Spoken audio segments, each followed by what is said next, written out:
Você deve estar perguntando o que são esse monte de janelas aqui. Lá em casa, a gente tem um portão eletrônico. Eu moro na rua, né? Assim, na rua. Eu moro em casa. Mas a gente fala uma casa de bairro, né? Não é uma casa de condomínio. Então, às vezes, o que acontece é que a gente está saindo de casa, aí você levanta o portão eletrônico e você deve ser como eu. Se eu estou andando a pé e levanta um portão, o que você faz? Você olha para dentro, né? A gente só não olha para dentro quando aqueles portõezões assim, bem fechados, né? A janela tem essa coisa, né? De que a gente está sempre olhando lá fora e os de fora estão sempre olhando para dentro. E a gente tem gente perdida em tudo quanto é lugar. Temos muita gente perdida nesse mundo, desnorteada. Mas isso não significa que nós que encontremos a Cristo também não damos algumas cabeçadas. E por muitas vezes estamos inseguros para tomar uma decisão. Ou metemos os pés pelas mãos no nosso pecado e no nosso erro. Nós vamos, a partir de hoje, dar um passeio pela cidade de Corinto. Esta é a primeira carta que Paulo escreveu aos Coríntios. Na verdade, você vai descobrir ao longo dela que talvez esta primeira não seja a primeira. Mas eu queria te mostrar rapidamente o que é a cidade de Corinto, para você ter uma ideia do que a gente está falando e por que estamos falando o que estamos falando. Esse é o mapa do Mediterrâneo. Ali aquela bota é a Itália, para cima está a Europa. O Império Romano tinha o seu centro ali na Itália. Esse círculo que você está vendo é onde fica a Grécia. As igrejas que Paulo plantou na sua segunda viagem missionária estão aí por essa região. Aproximando um pouco mais, essa é a Grécia, ali embaixo da bota da Itália. E o círculo, que a gente vai ver agora, fica aí, é aquele que a gente estava vendo. Tem um outro um pouquinho menor. Essa é a península do Peloponeso, é aí que ficava Corinto. Vamos aproximar mais um pouco para você ver que ali está Atenas. Essa setinha preta ali, onde escreveu Corinto, é um pedacinho de terra estreito, chamado Istmo. Corinto fica exatamente no Istmo do Peloponeso. É uma tripinha de terra que liga o continente à península. Aproximando mais um pouco, a gente vê onde fica Corinto, naquele canto. E tem uma linha vermelha que você vai ver aí, que hoje essa linha vermelha é um canal hoje. Foi aberto um canal porque do Golfo de Corinto para o Mar Egeu, hoje os barcos podem cruzar. Barcos pequenos, não muito grandes. Esse canal une os dois mares, né? Tem 6 quilômetros aí de extensão. Ou seja, se a gente for caminhando, nós que não somos atletas, né? Em 1 hora de caminhada a gente anda 6 quilômetros. Por que tudo isso? Vamos olhar de novo o mapa.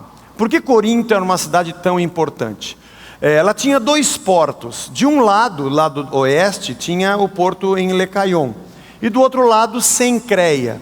São 2 portos para uma única cidade.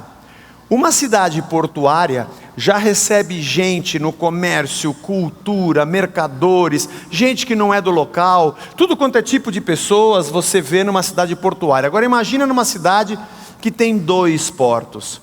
Mas tem algo mais pitoresco ainda no fato dela ter 2 portos e o porquê ela tem. Vamos para o próximo. Imagine que um navio vem lá de cima, de Roma, da Itália ou da Espanha, que venha da Europa, e ele vai para o Oriente, ele vai descer.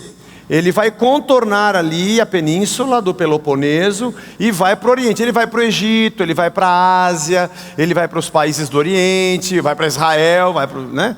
Ele vai contornar 320 quilômetros e esse lugar não é um lugar de águas muito tranquilas. Havia um ditado que dizia que se você vai dobrar lá embaixo o cabo de Maleá, você não vai voltar para casa. Muitos acidentes aconteciam por conta das falhas geográficas da costa e como o mar se comporta nessa região. Então eles pensaram muito bem, há séculos antes de Cristo, e o navio vinha e entrava pelo Golfo e parava exatamente ali onde tem o primeiro porto, em Corinto. Interessante. Os caras pegavam 6 quilômetros, gente, isso aí é barbada. Toda a mercadoria era transportada por terra para o outro lado. E do outro lado, um outro navio que vinha do Oriente, pegava essa mercadoria e levava para o Oriente. Assim você tinha barcos com distâncias menores, mas fazia de Corinto uma cidade como um polo que ligava o Oriente com o Ocidente, e que fazia a ligação do comércio. Então você tinha gente dos dois lados, gente que chegava do lado de cima, gente que vinha do lado de baixo, mercadores que moravam naquela região. Há uma coisa interessante, um dado interessante sobre Corinto, algumas coisas que você precisa guardar para entender o porquê a gente está escolhendo passear por essa cidade nesses próximos meses. Porque ela tem tudo a ver com a gente. Foi lá que começaram os Jogos Istmicos, que só não eram maiores do que as Olimpíadas de Atenas, mas que vinha gente de toda a região. Os gregos se juntavam porque eles adoravam os esportes e o atletismo. Sem contar que essa cidade, além de ter esse comércio e também ter toda essa movimentação esportiva, também teve o fato de que os romanos a destruíram. Lúcio Múmio os destruiu em 146 a.C., não totalmente, quase toda, mas em 44 a.C., Júlio César retoma, porque era um lugar muito importante de comércio, era uma cidade que não podia ficar sem ser reconstruída. E então Corinto se tornou uma das capitais, cidades-estado de Roma. Quando você lê no livro de Atos sobre a província da Acaia, Corinto era exatamente a capital da província da Acaia. Paulo passou por lá, evangelizou.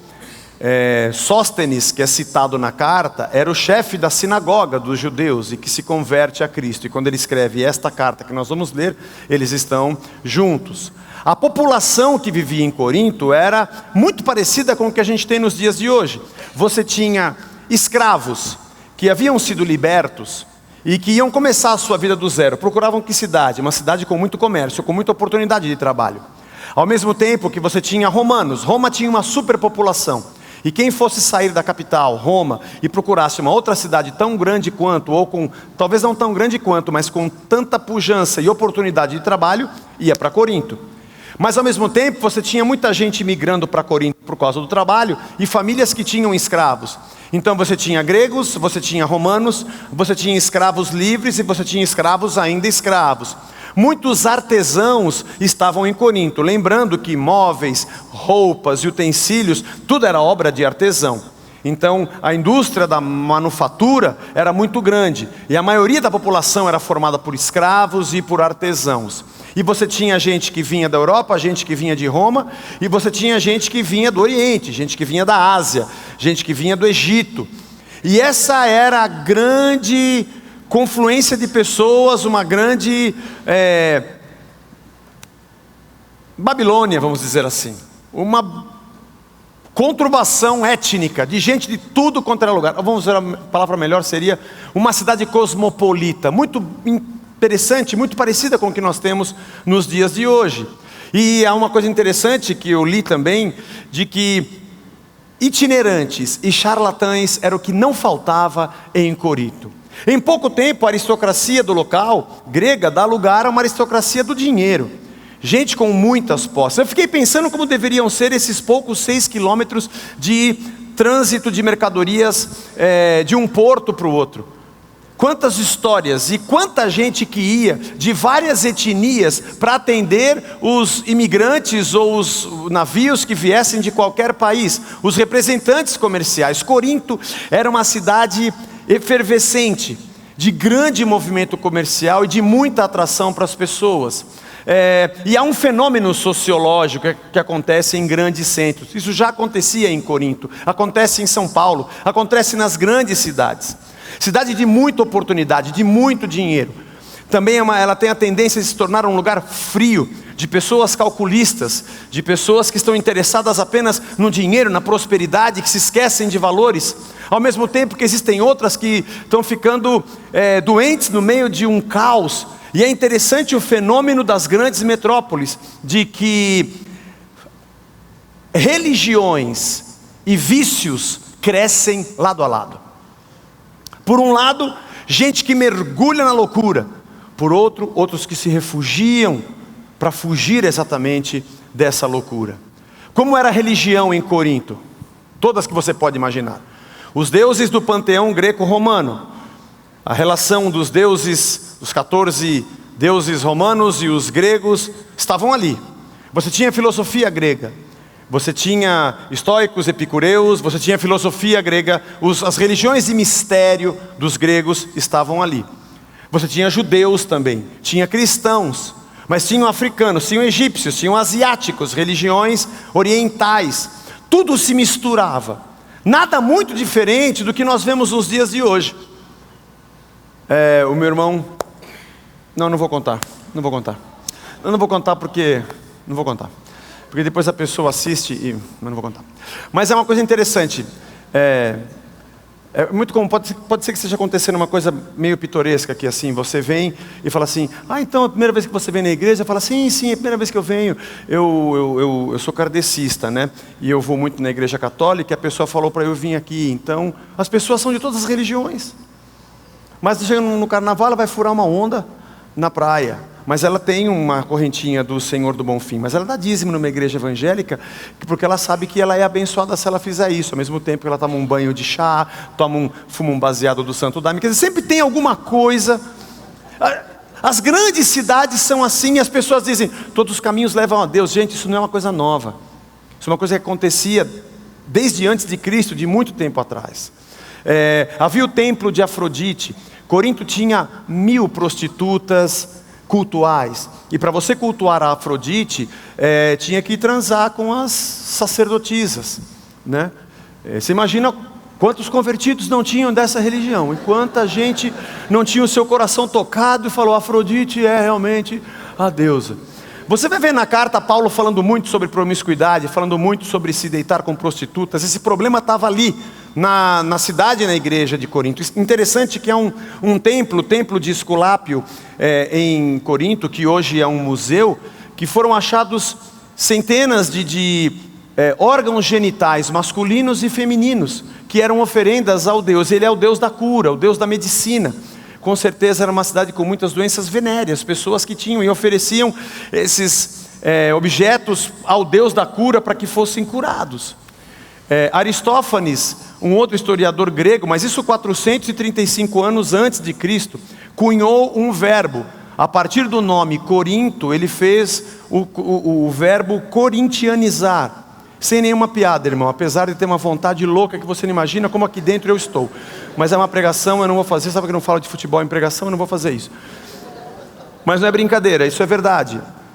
Quando viam alguém depravado, alguém sexualmente pervertido, sem valores, a gíria era: essa pessoa se corintianizou. Essa pessoa assumiu o estilo de vida sem valores dos moradores de Corinto. E Gordon Fee, que é um escritor que tem um dos principais comentários sobre o livro de Corinto, diz que a igreja de Corinto, ela era o espelho da cidade de Corinto. E eu quero falar muito rapidamente sobre isso, porque hoje o nosso tempo é curto. Mas ao longo da carta, você vai ver que havia dentro da igreja problemas étnicos. Quando Paulo fala sobre o corpo, que judeus e gentios são um, que bárbaros, romanos e gregos são um, é porque dentro da igreja havia conflito étnico de quem é melhor, quem é pior, coisas que a gente vê no meio das pessoas, havia também na igreja de Corinto. Além desse conflito étnico, você deveria ter conflitos religiosos dentro da igreja de Corinto. Gente que vem do Oriente, gente que vem do Ocidente, cada um com a sua religião, convertidos dentro de uma igreja cristã, de uma comunidade cristã, mas cada um com a sua cabeça. E você vê ao longo da carta, Paulo falando também sobre o comportamento social dessas pessoas. Você tinha escravos, você tinha livres. O capítulo 1 fala que não haviam muitos ricos, mas haviam famílias ricas na igreja de Corinto. Quando Paulo também falando a Corinto, fala sobre a ceia, fala sobre a ordem, pessoas que tinham mais, pessoas que tinham menos, gente que comia muito na ceia, gente que ficava sem comer. Havia também um conflito social, de classes sociais, numa cidade onde o importante é o que você conquista, o que você compra, o que você tem. Esse tipo de conflito também havia dentro da igreja de Corinto. Também havia o conflito do comportamento. Por trás do comportamento promíscuo, você tem uma teologia, você tem uma maneira de encarar a fé. Eu faço porque eu creio que isso é certo. Teologia não é apenas uma coisa para você estudar que não serve para nada. A compreensão do que você crê, do porquê você crê, molda a maneira que você age, porque o que você faz porque você crê. Por isso Paulo desenvolve nessa carta tratados sobre casamento, sobre sexualidade. Ele fala sobre liderança, ele fala sobre dons do Espírito, ele fala sobre espiritualidade, dizendo aos coríntios que eles estão tomando leitinho ainda, e não amadureceram, e que eles precisam crescer, porque a espiritualidade deles é uma espiritualidade falsa, frágil, rasa. O capítulo 5 diz que Paulo ouve notícias de que um rapaz se deitou com a mãe do próprio pai, ou seja, com a sua madrasta. É muito interessante, se você sentar hoje, essa semana, ler um pouquinho por dia, leia a carta de 1 aos Coríntios. Nessa perspectiva de que nós estamos falando de uma São Paulo. Corinto era uma Las Vegas, Nova York, São Paulo. Super oportunidade, gente trabalhando, correndo para tudo quanto é lado, ao mesmo tempo que tem oportunidade, crescimento, prosperidade, dinheiro, trabalho, negócios, portas que se abrem. Ao mesmo tempo você tem perda de valores, perda da família, perda da ética, da moral, dos princípios. Gente que corre para o vício, gente que corre para a religião. Essa é a cidade que a gente vive. Nós enviamos um e-mail, não sei se você já leu, nós procuramos mandar para todos que são cadastrados. Se você não recebeu, depois procure lá, se não está no spam. Mas falando um pouco sobre a intenção dessa série na igreja de Corinto. Porque a pergunta é, como é que a gente vive nessa cidade que a gente mora? Sendo que a gente olha e vê tudo o que acontece nela, e ela olha e vê tudo o que acontece com a gente. Será que também não somos um espelho e a cidade nos engoliu, a sua cultura, o seu ethos nos engoliu? Não é louco você entrar dentro de um prédio e chamá-lo de igreja e pedir a Deus que te dê sucesso em Corinto? Não é interessante você ser engolido pelo estilo de vida dela, e ao invés de pedir a Deus que te dê a vida dele, você vem e pede que Deus te dê a vida dela? Nós entramos numa paranoia e nos perdemos, porque já não entendemos mais quem somos. E aí a nossa fé está a serviço da cidade, a serviço do que ela dita como regra. E é interessante você olhar para essa carta e perceber que Paulo precisava fazer uma cirurgia radical de fé, de valores e de ensino bíblico nessa igreja. Mas ele não podia perder o paciente. O tom da carta é um tom combativo. Paulo está sempre apontando pontos importantes e falhas de interpretação das Escrituras e do seu ensinamento. É bem provável que havia parte da liderança dessa pequena comunidade que já não era mais favorável aos ensinos de Paulo. Aliás, nessa carta ele fica reafirmando a sua autoridade, reafirmando o seu apostolado, reafirmando a sua liderança, porque com certeza já havia uma predisposição contrária à liderança de Paulo. No capítulo 5, capítulo 7, no primeiro capítulo, deixa claro que a carta é uma reação de Paulo. Ele recebe notícia de Estéfanas, ele recebe notícias da casa de Cloé, ele ouve notícias sobre imoralidade na igreja, sobre divisão no capítulo 11. Então ele ouve coisas e ele dá respostas. No capítulo 7, Paulo cita uma carta que a igreja mandou a ele. Apesar de não estarem completamente conectados e ter gente contra Paulo e a sua autoridade, é notório que ele trocava cartas com essa cidade e que ele aconselhava e ensinava à distância. Uma carta a mais é certeza que foi escrita, e que essa que lemos como primeira talvez seja a segunda. Mas como também ela fala sobre a visita de líderes da igreja a Paulo, é provável que uma outra carta ainda tenha sido escrita. Alguns assuntos a gente pega pela metade e não sabe o que veio antes. É provável que a primeira carta aos Coríntios seja a terceira, na verdade. Esse problema da igreja e a sua conduta e a sua moral e a sua fé já era um assunto de ensino de Paulo e de recorrente debate para que ela fosse instruída na verdade. Interessante que a carta começa falando sobre Jesus Cristo e a sua entrega e a sua crucificação pela nossa vida, logo nos primeiros versículos, e no final Paulo destaca a sua ressurreição. Como Paulo quer fazer um caminho demonstrando, é da morte para a vida que a gente ressurge para a novidade de Deus que Ele tem para nós. A igreja de Corinto necessitava de uma grande intervenção. Esse desligamento da autoridade do evangelho de Paulo talvez tenha um fundamento no capítulo 9. Eu estou passando umas pinceladas para você entender o cenário. No capítulo 9, Paulo diz que ele trabalhava para se sustentar.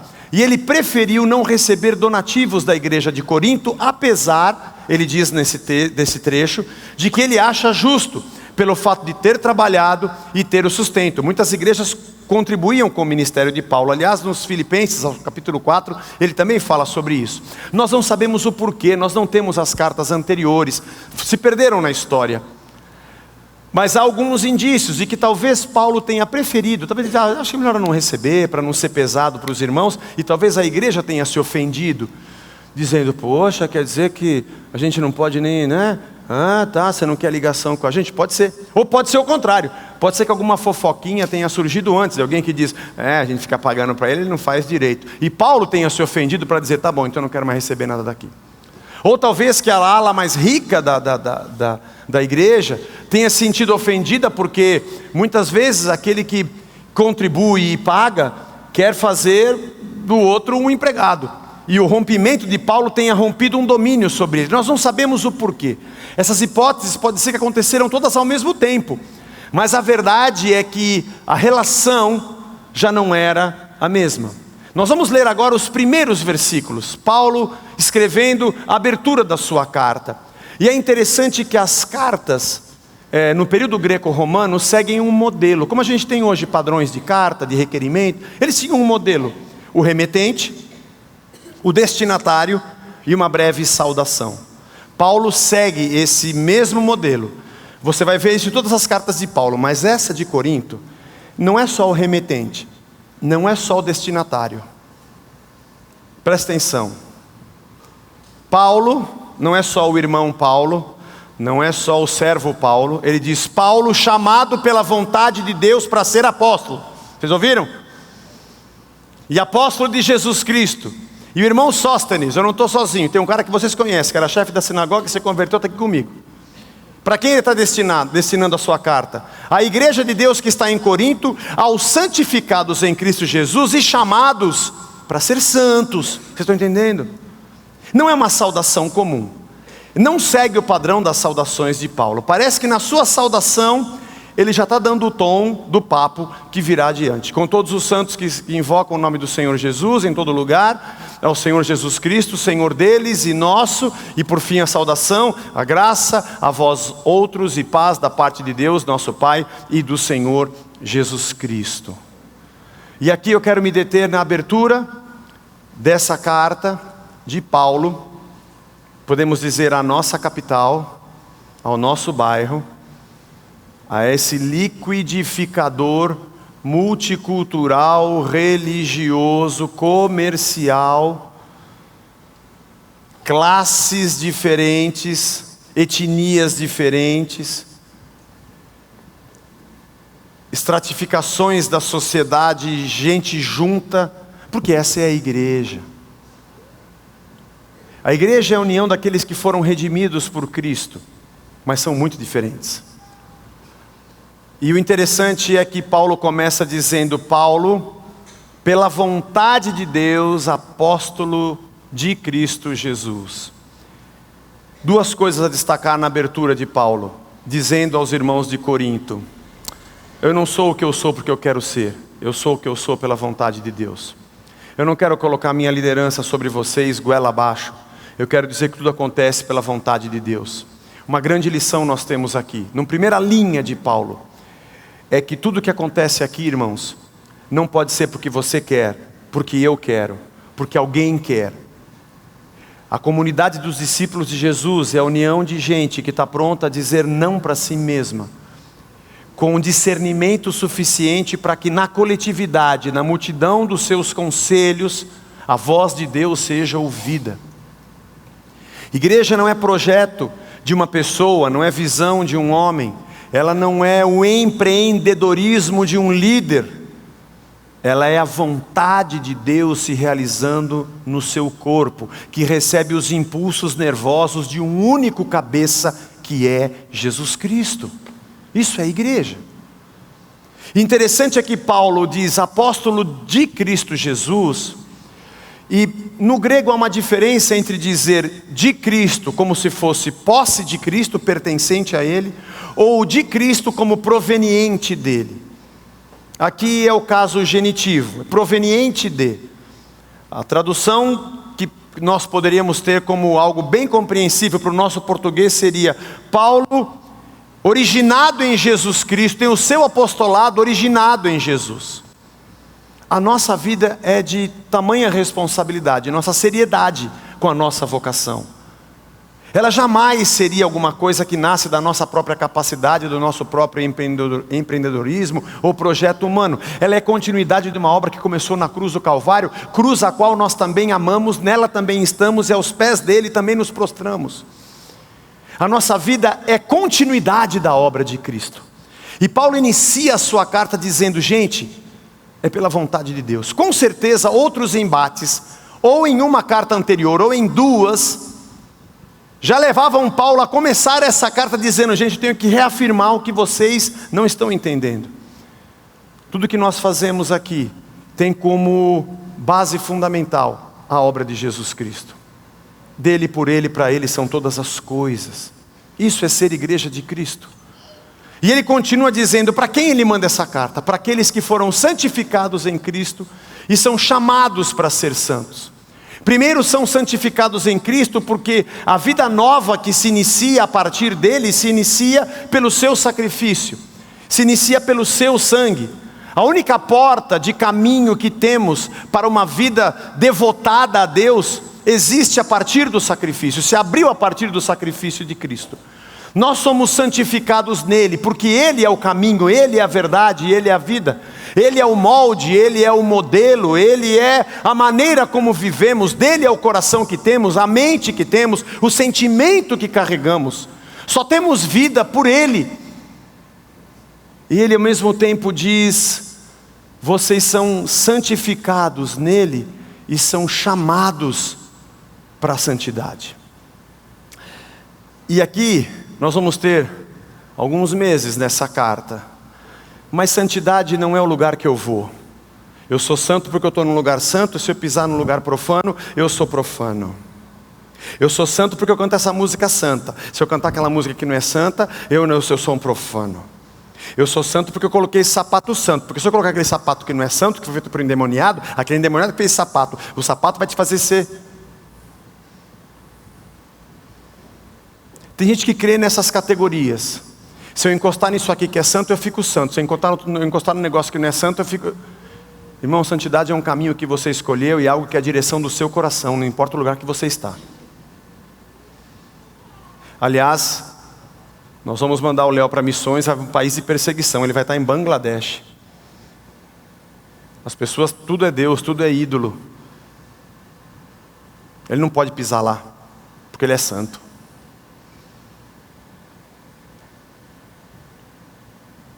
O que tem a ver cantar "Tirei o pau no gato", irmãos?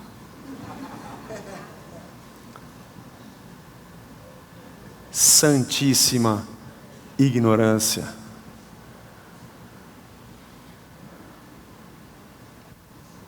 Paulo diz: nós somos chamados para entrar numa trilha, chamados para seguir um caminho, onde dia após dia nós estamos lutando contra nós mesmos, expulsando, ou melhor, esmurrando o nosso próprio corpo, como ele próprio, Paulo, diz.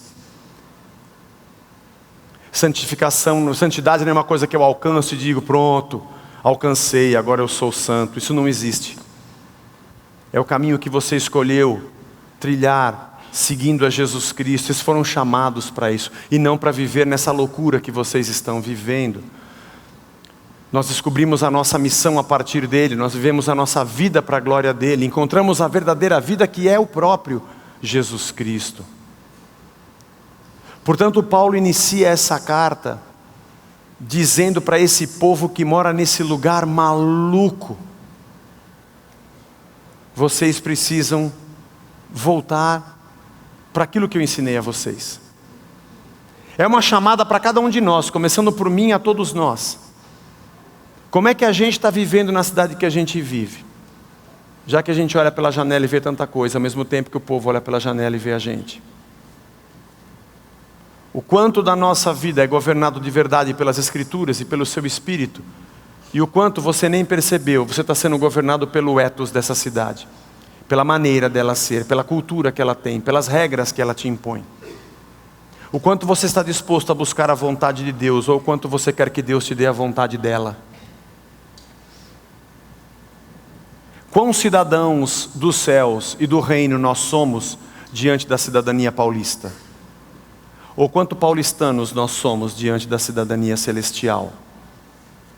Essa carta coloca o espelho escuro da nossa alma na frente dos nossos olhos.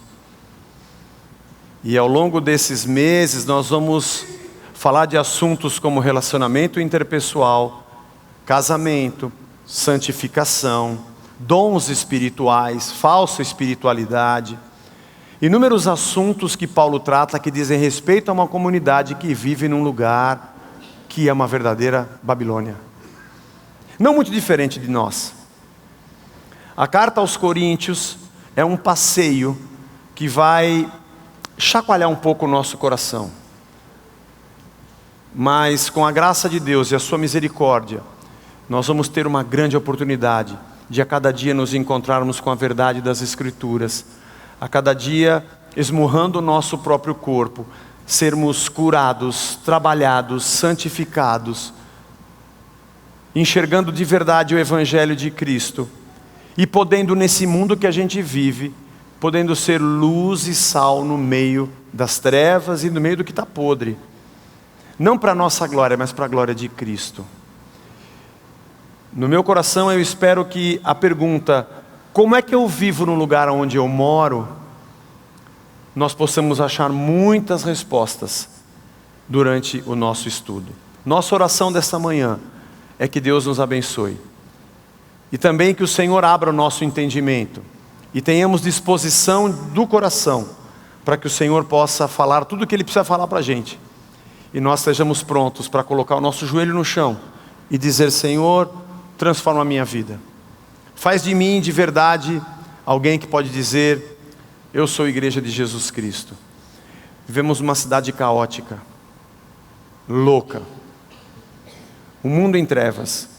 E o próprio Paulo diz que a gente resplandece como luzeiros no meio das trevas. E Deus nos abençoe a sermos um sinal do reino de Deus aonde a gente está, no meio dessa nossa Corinto, dessa nossa Las Vegas, Los Angeles, Nova York, Tóquio ou São Paulo. E que nunca a voracidade dela consiga nos capturar, nem nos raptar, mas o reino de Deus possa nos envolver. Criamos nossos filhos, fazemos nossos negócios, temos nossas relações, amizades, temos nossa fé no meio disso tudo, e o Senhor Deus nos abençoe. Nós vamos participar da ceia, nós vamos partir o pão e o cálice, nós vamos nesse momento dizer: Senhor, é tanto fast food para eu comer? Na cidade de São Paulo, a hora que você quiser, você tem o que você quiser. Pode ser que você tenha passado na farmácia e você não achou o teu remédio, ou o governo não comprou para você fazer o seu tratamento. Mas cocaína, crack e maconha, você encontra na porta da escola até na porta de casa. Você pode falar: puxa, eu não encontrei uma pessoa que eu possa amar e repartir minha vida com ela. Mas alguém que quer ficar com você por uma noite, você não precisa de procurar muito. A gente tem muitos oferecimentos. O fast food, a praça de alimentação está fervilhando. Mas Jesus disse para a gente: esse aqui é o meu pão, esse aqui é o meu corpo, e vocês vão ser parte dele. Ele não pediu para que Deus nos tirasse do mundo. A gente está aqui, nós somos necessários aqui. Mas que nós estivéssemos livres da maldade, da iniquidade dessa terra. O quanto da sua cabeça é governado por aquilo que você vê nesse fast food? Examine-se o homem a si mesmo, diz a palavra de Deus, e assim coma desse pão e beba desse cálice. E Jesus disse: esse cálice aqui é meu sangue. Isso aqui é o preço que eu paguei. Sabe que é todo dia você levantar e parar e pensar: eu não sou de mim mesmo, alguém me comprou. Aliás, eu me entreguei a esse Senhor voluntariamente. A ceia é trazer à memória tudo o que Cristo fez por nós, em comunhão uns com os outros, entendermos que Ele fez por nós todos e somos um, e a nossa rendição a Ele em adoração. Vamos orar. Senhor, nós te agradecemos pela Tua palavra sagrada, que, Senhor, vai nos fazer caminhar por algumas ruas e vielas de Corinto, onde nós vamos nos encontrar. Nossos anseios, nossos temores, nossos fantasmas, nossas atitudes erradas, nossas tentações, nossa religião às vezes falsa. E sabe, Senhor, não é por maldade, é que a gente também não se entende. Só a Tua palavra para nos colocar nos eixos. Tem misericórdia de nós e nos abençoa. E nos faz, Senhor, fazer essa jornada da nossa vida, mesmo nesse fast food do mundo, que a gente possa de verdade se alimentar do Teu corpo, do Teu sangue, do Teu pão e do Teu cálice, da Tua verdade, do Teu reino. Sermos Teus de verdade, mesmo sentimento, mesmo pensamento, mesmo coração, a mesma identidade de Cristo, dispostos a nos render a Ti a todo momento. Por isso, Senhor, nós, nesse momento de ceia, consagramos a Ti nossas vidas. Te agradecemos, Senhor, pelo pão e pelo cálice, que na verdade é o Teu corpo e o Teu sangue, que foram entregues por nós na cruz do Calvário. E hoje celebraremos para a Tua memória e para a Tua glória, em nome de Jesus. Amém. Amém.